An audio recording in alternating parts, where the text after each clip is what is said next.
Hello, my name is Mary, and for the past 8 years, I've been working side by side with my husband, Samuel, in his family's small but cherished business. The company, run nominally by my father-in-law, Liam, is modest in size, barely 6 employees, but what it lacks in numbers, it makes up for in heart. Liam, a man of few words, rarely concerns himself with daily operations. Instead, Samuel shoulders the bulk of the responsibility, tirelessly pursuing new clients, managing ongoing projects, and steadily laying the groundwork for the company's future. Everyone knows he will be the next president. It's a role he has earned with his unwavering dedication.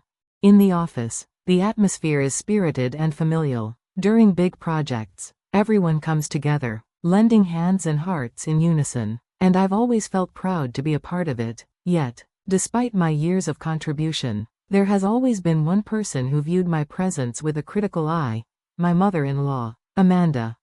From the beginning, Amanda's approval was something just out of reach. She would smile politely in public, but her words in private often cut sharp and deep. Just the other day, I had returned home early from work to prepare dinner, something I often did so Samuel could stay late at the office. As I was chopping vegetables in the kitchen, Amanda appeared in the doorway. Her expression carried that familiar disapproval, and her words landed like stones. "How long do you plan on clinging to our family business?" she asked, her voice laced with accusation. I set the knife down, took a steadying breath, and forced myself to respond calmly. "What do you mean by clinging, Mom?"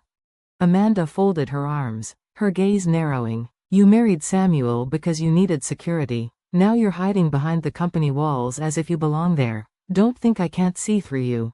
It wasn't the first time she had questioned my motives, but each time it stung just as much. Years ago, I left my own promising job to join Samuel's family enterprise, not because I had nowhere else to go, but because I believed in the vision of building something together with him. Yet Amanda never acknowledged that choice. "Mom," I said softly, "I didn't come here because I couldn't find work. I chose to be here, with Samuel." But Amanda only scoffed, as if my words were flimsy excuses. Conversations like these had become a pattern. When Amanda retired, she promised she would finally take charge of household duties, giving Samuel and me more room to focus on work. But that promise dissolved almost instantly. Liam often pleaded with her to help around the house, yet Amanda brushed him off with the same refrain: "I've worked all my life. Now it's Mary's turn."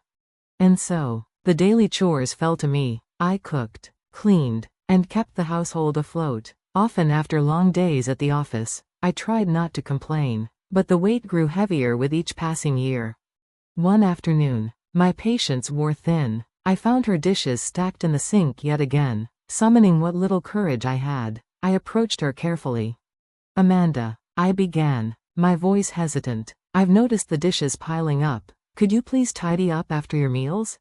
Her eyes blazed instantly. "How dare you? Who do you think you are to order me around in my own house?"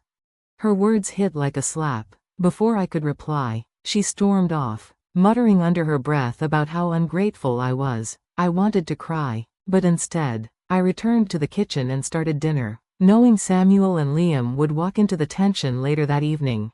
Both men were aware of Amanda's hostility toward me. Samuel defended me whenever possible, and Liam, in his quiet way, tried to keep the peace, but their interventions rarely softened Amanda's attitude. If anything, it seemed to make her more resentful, as though my husband and father-in-law siding with me was a personal betrayal. Still, nothing could have prepared me for what happened that fateful morning.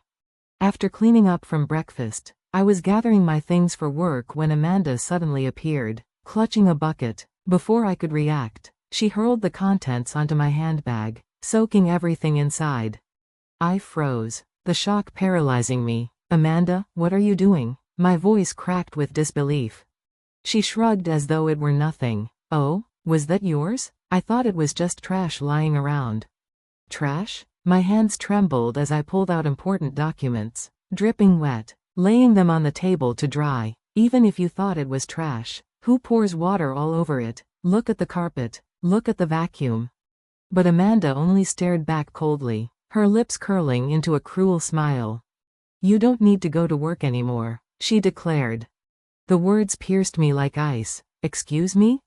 You've been clinging to this house for 8 years, she said with chilling finality. But today, I finally get rid of you. My daughter, Emma, will take your place at the company. All you have to do is bow your head to Liam and Samuel and apologize for all the trouble you've caused. I could scarcely breathe. Get rid of me? I whispered, unable to mask the pain. Amanda's voice grew sharper, each word twisted with venom. Emma is coming home. She's tired of those cold-hearted city people in Philadelphia. I told her she has a job waiting for her. However, you've overstayed your welcome. I've already written your resignation letter. All you need to do is sign it. With that, she handed me an envelope, her face smug with victory. Tears blurred my vision as I looked at the paper. Was this truly happening? 8 years of devotion, both to the family and the business, dismissed like nothing. Clutching the envelope, I left the house and walked the short distance to the office. Each step felt heavier than the last. For the first time, the familiar road felt foreign, like a path leading me away from everything I had built. Inside the office, I told Samuel and Liam what had happened. Shock and anger flickered across their faces, though both tried to remain calm. After a tense silence, Liam finally spoke. "Mary," he said gently, maybe it's time you take a break. Just for a while. Show Amanda what it really means if you step away." Samuel nodded, his eyes full of quiet support. "Why don't you spread your wings for a change? You've never taken more than a few days off. Maybe this is your chance." Their words settled over me like an unexpected bomb. The idea of stepping away terrified me, yet part of me longed for it. For years, I had carried the weight of both home and work, never pausing to breathe. So, with a heavy but resolute heart, I agreed. I would leave, for now. As I packed for the journey ahead, my thoughts swirled with grief, anger, and cautious hope. Meanwhile, Emma, who was supposed to take my place, arrived at the office. She strolled in at 2 in the afternoon, her carefree attitude in stark contrast to Samuel's diligence. While he and Liam tried to explain her responsibilities, she barely listened, her eyes wandering to her phone. Hearing this later, I couldn't help but feel a pang of anxiety for the company's future. Amanda might have gotten what she wanted by pushing me out, but would Emma truly be able to shoulder the responsibility? As the train ticket rested in my bag and my clothes were neatly folded into my suitcase, I wondered if this forced break might change everything, not just for me, but for Samuel, for Liam, and perhaps even for the company itself. The morning I left, I did not look back at Amanda. My heart was too heavy to endure another bitter exchange. Instead, I gripped my suitcase, boarded the train, and allowed the rhythmic clatter of the wheels against the rails to drown out the echoes of her venomous words. As the train pulled away from the station, the scenery outside the window blurred into a blend of rolling hills, distant rooftops, and meadows stretching toward the horizon. For the first time in years, I felt the faintest sense of freedom not only from the house that had suffocated me, but also from the constant weight of trying to earn Amanda's approval. This journey was more than a physical escape. It was a pause, a rare breath of air, a chance to reflect on who I had been and who I might still become. Each town I passed offered glimpses of life unburdened by my family's drama. Children chasing one another near marketplaces, elderly couples sharing quiet meals in sunlit cafes, fishermen selling the morning's catch along the docks. I sampled local dishes with the curiosity of a traveler untethered, savoring steaming bowls of chowder and platters of freshly grilled seafood. Yet even amid these simple joys, my thoughts inevitably drifted back to Samuel, to Liam, and to the company that had been as much my family as my marriage itself. It was on the 5th day of this retreat, while sipping tea in a quiet coastal inn, that my serenity was abruptly shattered. My phone rang, Emma's name flashing across the screen. "Mary," she sobbed the moment I answered. "What's going on?" "Mom said it would be easy, just sitting at a desk. But Samuel and Dad are always scolding me. They act like I can't do anything right." Her words, wet with frustration, struck me like a splash of cold water. I could almost hear Amanda's voice behind her complaint, whispering empty reassurances that had set Emma up for failure. Trying to steady my tone, I asked, "Emma, how comfortable are you with computers?" There was a long pause before she replied, "Well, I usually watch videos. I play games sometimes too." It was not the answer I had hoped for. I pressed gently, "Do you know how to use Word? Excel?" Her hesitation spoke volumes. Not really. I didn't need that much at the clothing store. I blinked in disbelief. Basic tools, spreadsheets, emails, invoices, were the very foundation of our small company's operations. Emma, can you calculate sales tax on an order? I think, maybe, she answered, her voice faltering. The hollowness of her confidence told me everything I needed to know. She wasn't prepared. Not for the accounting, not for scheduling, not for the endless communication with clients. And yet here she was, thrust into my role because Amanda's stubborn pride demanded it. I took a steadying breath. Emma, this job isn't about sitting at a desk. You'll have to manage accounting records, schedule staff shifts, and handle professional correspondence. And remember, emails to clients are not texts to friends. Every word matters. Every mistake could cost us. I could hear her sobs grow louder. The truth pressed against her like an unbearable weight.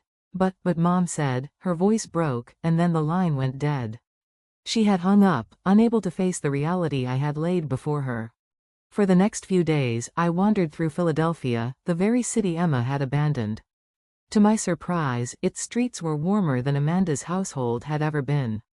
I spoke with shopkeepers who remembered customers by name, watched young couples laugh as they hurried down rain-dappled streets, and felt, for the first time in years, the possibility of belonging somewhere beyond the suffocating walls of my in-laws' home. But peace, I was learning, was fragile. When I returned after a week away, Amanda was waiting, her face flushed with fury. "How dare you make my daughter cry?" she screamed, lunging toward me with eyes wild and unrelenting. Samuel and Liam rushed between us, their hands raised, their voices calm but firm. Emma was scolded because she tried to boss around employees without understanding the job, Samuel explained. It isn't Mary's fault. She hasn't even been here this past week. Amanda's voice cracked with rage. No, it's her. She's poisoned you both against Emma. I scanned the room, noticing Emma's absence. Where is she? I asked cautiously. She hasn't left her room in days, Samuel said with a sigh. She cries, refuses to work. The truth is, she doesn't have the skills to manage. Amanda's accusations tumbled on, wild and unfounded. But Samuel's patience finally broke. Mom, he said, his tone sharper now, you've never understood what Mary brings to this company. She's certified in bookkeeping. Her secretarial skills are unmatched. She studied Spanish abroad, and she manages all of our international communications. Without her, we'd be drowning. Amanda's mouth fell open. That sounds like a fantasy from some television show, she muttered bitterly. Liam stepped in then, his voice quiet but carrying the weight of finality. It doesn't matter what you believe. What matters is reality. And the reality is, Emma has already made a mistake that could ruin us. He explained that while he and Samuel were away, Emma had chosen to answer phones instead of preparing documents. In doing so, she had spoken rudely to a vital business contact, jeopardizing a relationship they had spent years cultivating. My hands flew to my mouth. No, she wouldn't. She did, Liam confirmed. And now, the other company has suggested something we've been considering for a long time. A merger. They're offering to absorb us. The words hung heavy in the room. To Samuel and Liam, it was a lifeline. To Amanda, it was betrayal. No, she shrieked. Samuel must be president. This is our company. Her defiance shattered what little peace remained. Emma, drawn by the commotion, appeared at the top of the stairs. The air grew thick, every gaze turning toward her. Then, in a voice steadier than I had ever heard from him, Liam spoke. Amanda, I can no longer live like this. I am filing for divorce. The room froze. He produced papers, along with a photograph, Amanda laughing in the company of a man far younger than herself. If you sign these and leave with Emma today, I will not pursue alimony. That is the last kindness I will offer you. Amanda stammered, How can you say that after everything I've given this family? What have you given us these past 8 years? Liam countered, his voice rising. Scorn for Mary, neglect of your duties, and worse, betrayal. The weight of his words silenced the room. For once, Amanda had no retort. Emma's eyes brimmed with tears. Dad, I'm still your daughter, she pleaded. And I will always care for you, Liam said. But care is not the same as enabling. You and your mother must leave and find your own way. An hour later, Amanda and Emma were gone, escorted by one of Liam's acquaintances who had agreed to house them temporarily. The house fell into a quiet that was almost surreal. We gathered the employees soon after to share the news of the impending merger. Fear mixed with relief in their eyes, but Samuel's calm reassurances steadied them. Amid all this turmoil, life whispered a new secret into my heart. One evening, with Samuel's hand in mine, I told him the words that made his eyes glisten with joy. "I'm pregnant." He laughed softly, pulling me close, and for the first time in what felt like an eternity, hope flooded the air of our home. A company might merge, a family might fracture, but new life, our child, was on the horizon. The road ahead would not be easy. But as I leaned into Samuel's embrace, I knew this was the beginning of a new chapter, one built not on Amanda's scorn, but on love, resilience, and the promise of tomorrow.